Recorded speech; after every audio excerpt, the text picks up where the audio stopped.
Nag-away sila Vanji at Mario dahil sa patuloy na pagsuporta ni Vanji kay Renz sa mga ginagawa niya na ang gusto ni Mario ay itigil na ng binata ang mga kabaliwan niya.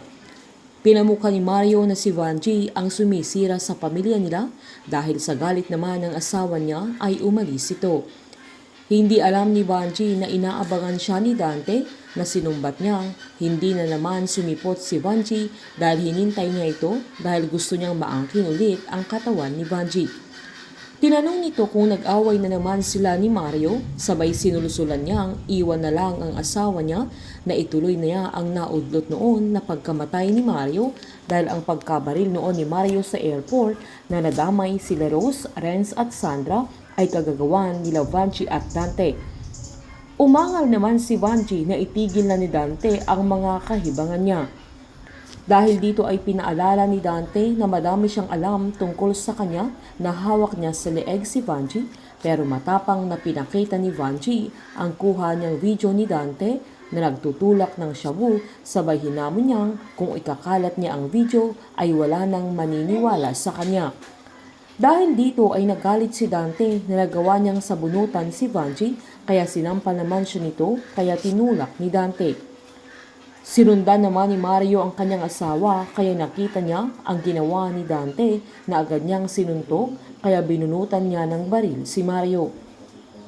Habang sa pagdating naman ni Sandra sa kondo niya ay nadatnan niya si Renz na naghahanap ng magagandang kulay para sa kwarto ng baby nila na agad niyang pinakita ang resulta ng ultrasound niya na masayang-masaya si Renz nang malamang baby girl ang magiging baby nila na nagawa niyang buhatin at inikot-ikot si Sandra na natutuwa naman ang dalaga pero sinatan niya si Renz dahil baka kung anong mangyari sa baby nila.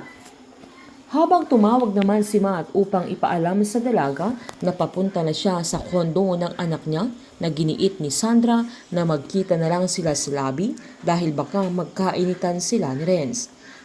Saktong paglabas naman ni Sandra sa elevator ay aakyat naman sana si Franco.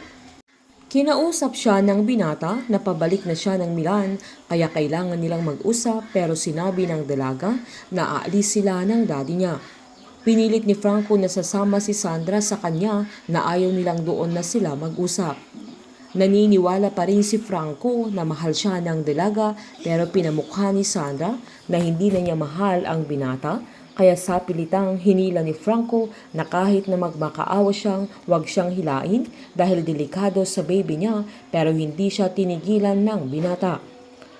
Sakto namang dumating sila Rose at Luz na inawat nila ang binata kaya naitulak ni Franco si Rose pati si Sandra na winarningan pa ni Rose ang binata na huwag niyang lalapitan si Sandra.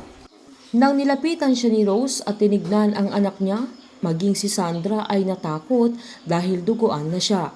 Magagawa kaya ng doktor na iligtas ang baby ni Sandra or tuluyan nang mawawala ang baby na kamuntikan na niyang ipalaglag pero nagawa niyang tanggapin at mahalin ang baby nila na kung saan dahil kay Franco ay mangyayari ang bagay na hindi nila inaasahan.